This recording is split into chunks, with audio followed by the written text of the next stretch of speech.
Good morning વિદ્યાર્થી મિત્રો. તો ગઈકાલના લેક્ચરમાં આપણે વાત કરી હતી કે રાસાયણિક સમીકરણો. ફરી તમે એકવાર પાઠ્યપુસ્તકમાં પણ જોયું હશે, ના જોયું હોય તો એકવાર જોઈ લેજો. પાઠ્યપુસ્તક સાથે લઈને જોવું તો ખૂબ વધારે મજા આવશે. તો રાસાયણિક સમીકરણો સમજ્યા પછી રાસાયણિક પ્રક્રિયાઓ સમજ્યા પછી હવે વાત આવશે રાસાયણિક સમીકરણો. શા માટે? કે આપણે એ તો શીખી ગયા કે ભાઈ બોલતા આવડી ગયું કે 1 અને 1 2 થાય, પરંતુ લખાણ તો કે 1 ને એ સિમ્બોલમાં લખવો પડે. તો એવી જ રીતે આપણી ઘણી બધી રાસાયણિક પ્રક્રિયાઓ, ધારો કે ગઈકાલે ઉદાહરણ તરીકે જોયું આપણે કે મેગ્નેશિયમની પટ્ટીને હવાની હાજરીમાં દહન કરતા મેગ્નેશિયમ ઓક્સાઇડનો ભૂકો બને છે. તો શું કોઈકને આ આખું ઘટના કેવી હોય તો આખું લાંબુ વાક્ય લખવું પડે. એના બદલે એ સરળ સ્વરૂપમાં બતાવી શકીએ, ઓછા સમયમાં ઓછા અંકોમાં દર્શાવી શકીએ, એના માટેનું જે લખાણની પદ્ધતિ છે એ એટલે કે રાસાયણિક સમીકરણ. તો આ રાસાયણિક સમીકરણ કેવી રીતે લખવામાં આવે છે, આજે એનો પણ આપણે એક ટોપિક ભણવાનો છે. રાસાયણિક સમીકરણો માટે નવું કંઈ જ યાદ રાખવાનું નથી, માત્ર તત્વોના નામ જે તમને ઓલરેડી આવડે છે એ નામ એક યાદ રાખવાના હોય છે. અને મેં જે 9મા ધોરણનું સંયોજકતા કોષ્ટકની તમને વાત કરેલી એ એકવાર તમારે ફરી તૈયાર કરી લેવાનું રહેશે. તો ગઈકાલે આપણે વાત કરી હતી, તમે જોઈ શકો છો કે અવસ્થામાં પરિવર્તન જોયું હતું કે મેગ્નેશિયમની પટ્ટીનો ભૂકો બને છે. રંગમાં પરિવર્તન જોયું હતું, લેડ નાઇટ્રેટ પોટેશિયમ આયોડાઇડ સાથે પ્રક્રિયા કરી અને લેડ આયોડાઇડના પીળા અવક્ષેપ મળતા હતા, એ રંગ પરિવર્તન દર્શાવે છે. એના પછી જોઈએ તો વાયુનો ઉદ્ભવ, ઝિંક એસિડ સાથે રિએક્ટ કરી અને H2 ગેસ, હાઇડ્રોજન ગેસ એટલે વાયુ ઉત્પન્ન થતો હતો. તાપમાનમાં પરિવર્તન, ચૂનાના પથ્થરવાળું ઉદાહરણ જોયું હતું, યુરિયાવાળું ઉદાહરણ જોયું હતું. આ બધી ઘટનાઓને હવે આપણે એવું સમજવા જઈ રહ્યા છીએ કે આવી મોટી મોટી ઘટનાઓને હું સમીકરણના સ્વરૂપમાં કેવી રીતે ઢાળી શકું, એના માટે આપણે જોઈ શકીએ. પરંતુ સમીકરણો વિશે ભણવા જતાં પહેલાં એક વસ્તુ નોંધ લેવા જેવી છે, અને એ એટલે કે દળ સંચયનો નિયમ. હા મિત્રો, આપણે ધોરણ 9માં ભણી ગયા દળ સંચયનો નિયમ, કે કોઈ પણ પ્રક્રિયા દરમિયાન જેટલા પ્રક્રિયકો લીધા હોય એટલી જ નિપજ બને છે, એટલા દળનો કોઈ ફેરફાર થતો નથી. એ આપણે આગળ સમજીશું. એ માટે એક નાનું ઉદાહરણ જોઈએ કે રાસાયણિક સમીકરણ એ ખરેખર શું છે, એનું એક હું તમને અહીંયા ઉદાહરણ આપું. જેમ કે આપણે એમ લખવું હોય કે ભાઈ મેગ્નેશિયમ, તમે જોઈ શકો છો મેગ્નેશિયમ કોની સાથે સંયોજાયું, તો કે હવામાંના ઓક્સિજન સાથે. આ સાથે સંયોજાય અને શું બને છે, તો કે મેગ્નેશિયમ ઓક્સાઇડ. Magnesium oxide.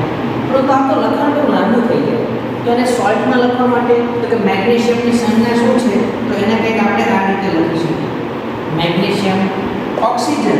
આપણને ખબર છે ઓક્સિજનને કહો, પરંતુ હવામાં સ્વતંત્ર ઓક્સિજન એકલા ઓક્સિજન પરમાણુના સ્વરૂપમાં હાજર હોતો નથી, એને અણુના સ્વરૂપમાં લખવો પડે. એટલે અહીંયા આપણે લખશું O2. પ્રક્રિયા થાય છે, પ્રક્રિયા થઈને મેગ્નેશિયમ ઓક્સાઇડ બને છે, તો આપણે લખી દીધો Mg ઓક્સાઇડ એટલે કે ઓક્સિજન સાથે સંયોજન. તો આ મિત્રો થયું રાસાયણિક સમીકરણ. જે રાસાયણિક પ્રક્રિયા થઈ હતી એનું આ રાસાયણિક સમીકરણ. તો માત્ર આટલી વસ્તુ લખતા કોઈ પણ વ્યક્તિ સમજી શકે કે હા, આ પ્રક્રિયા એવું દર્શાવે છે કે મેગ્નેશિયમને હવાની હાજરીમાં સળગાવતા કે મેગ્નેશિયમ ઓક્સાઇડમાં પરિણમે છે. તો આ છે રાસાયણિક સમીકરણ. રાસાયણિક સમીકરણ જે છે એમાં ધ્યાન લેવા જેવી બાબતો હોય તો એના અમુક નિયમો યાદ રાખવાના હોય છે. જેવા કે કોઈ પણ રાસાયણિક સમીકરણ હોય, ઉદાહરણ તરીકે હું આ બાજુ જે છે એ જ ઉદાહરણ લઈ શકું. એના સિવાયનું પણ હું તમને એક ઉદાહરણ આપી શકું છું કે જે આપણે વાયુનો ઉદ્ભવ જોયો હતો એનું હું તમને એક ઉદાહરણ અહીંયા આપું છું. જો કે લખાણ કંઈક આ રીતનું છે કે ઝિંક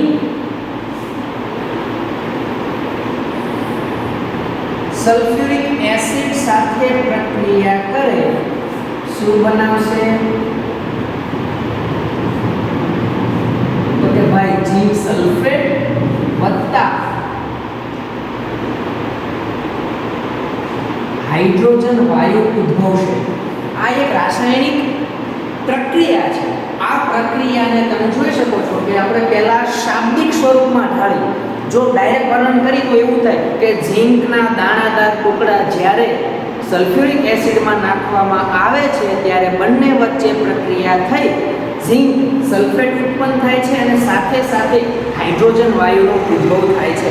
આ આખું લાંબુ લખાણને હું પહેલા શાબ્દિક સમીકરણમાં ઢાળીશ અને એ શાબ્દિક સમીકરણ એટલે આ ઝીંક પ્લસ આપણે એને લખીએ કે એમાં ઉમેરતા આવું થાય છે ડાયરેક્ટ ઝીંક વત્તા સલ્ફ્યુરિક એસિડ, મતલબ એમાં ઉમેરી દીધું. આ એરોની નિશાની દર્શાવે છે કે આ બેને ભેગા કરતા જે બને છે વસ્તુ એ આ બાજુ છે. શું બને છે? ઝીંક સલ્ફેટ વત્તા હાઇડ્રોજન વાયુ. આ શાબ્દિક સમીકરણ છે.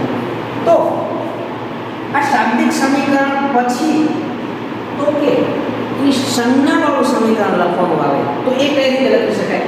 ઝીંક, તો ઝીંકને હું લખીશ Zn, સલ્ફ્યુરિક એસિડ આપણે જાણીએ છીએ H2SO4, પ્રક્રિયા થઈ ઝીંક સલ્ફેટ બનશે ZnSO4 વત્તા હાઇડ્રોજન વાયુ H2 વાયુ છૂટો પડશે. તમે જોઈ શકો છો કે આ પ્રકારની પ્રક્રિયા થતા એને આપણે શાબ્દિક સ્વરૂપમાં ન લખતા હવે એના સંજ્ઞાના સ્વરૂપમાં દર્શાવ્યું.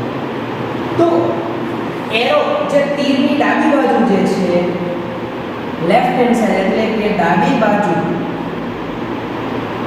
જે પણ કોઈ છે એને કહેવાશે પ્રક્રિયકો અને જે જમણી બાજુ જે છે એને કહેવાશે નિપજ. ઠીક છે, આ એક યાદ રાખવાનું છે ધોરણ 10 માટે અને આગળ ભવિષ્યમાં કોઈ પણ તમે ભણવા જશો ત્યાં કે કોઈ પણ સમીકરણ હોય એ સમીકરણની અંદર તીરની નિશાની જે છે એ ડાબી બાજુ જે છે એને પ્રક્રિયકો કહીશું, જમણી બાજુ જે છે એને નિપજ તરીકે ઓળખીશું. ઉપરાંત એ તમને જણાવી દઉં કે દળ સંચયનો નિયમ મુજબ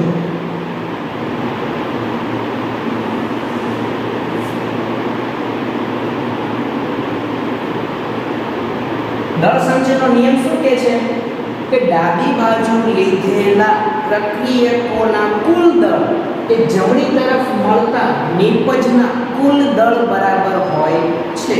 એનું ઉદાહરણ હું તમને તટસ્થીકરણની પ્રક્રિયાથી આપી શકું છું. જેમ કે હાઇડ્રોક્લોરિક એસિડ NaOH જોઈ શકો છો, બે પ્રક્રિયકો થયા, આ પ્રક્રિયકો ભેગા થઈ નિપજ બનશે. ચલો હું તમને આનું દળ કહી દઉં. આપણે નવમું પણ ભણી ગયા છતાં અત્યારે પણ એકવાર યાદ કરી લઈએ કે આનો છે હાઇડ્રોજનનો 1 છે, ક્લોરીનનું છે 35.5 અને ટોટલ થશે 36.5, સોડિયમનું 23, ઓક્સિજનનું 16, હાઇડ્રોજનનું 1, ટોટલ કરો 5,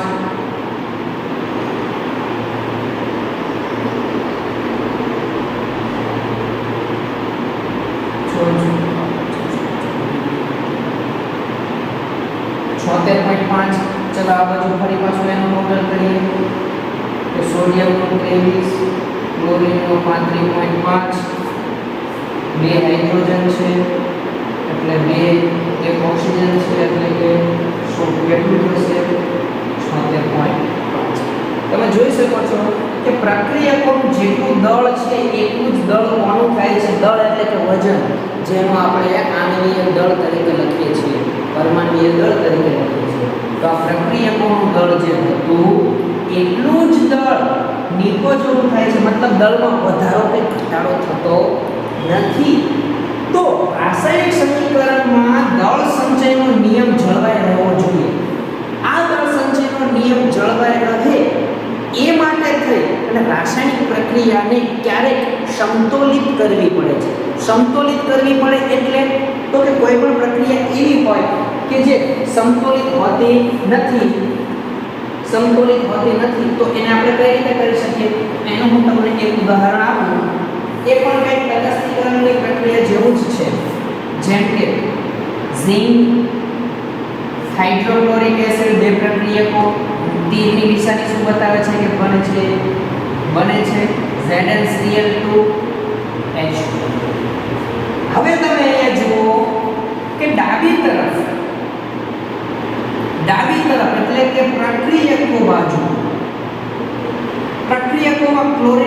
સંખ્યા કેટલી છે તો કે 1, જ્યારે નિપજ તરફ ક્લોરીનની સંખ્યા કેટલી છે 2.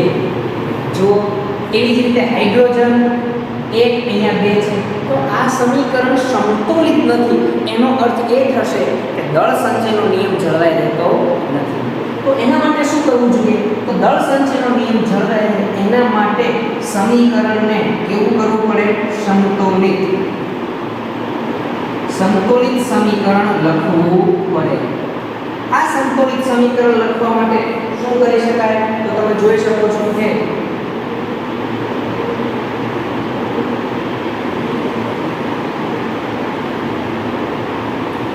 ઉપરની પ્રક્રિયા હવે આપણે સંતુલિત કરીએ. જેમ કે Zn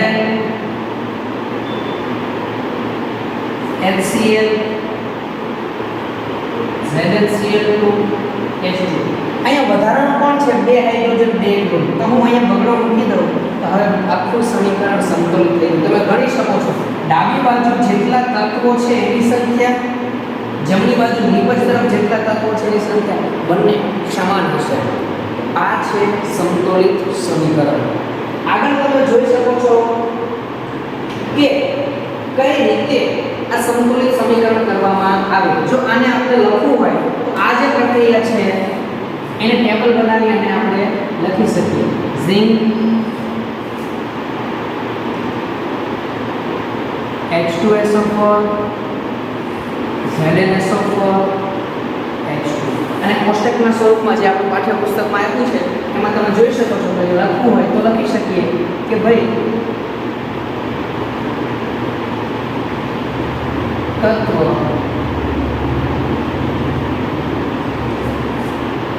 પ્રક્રિયક તરફ પરમાણુની સંખ્યા નિપજ તરફ પરમાણુની સંખ્યા.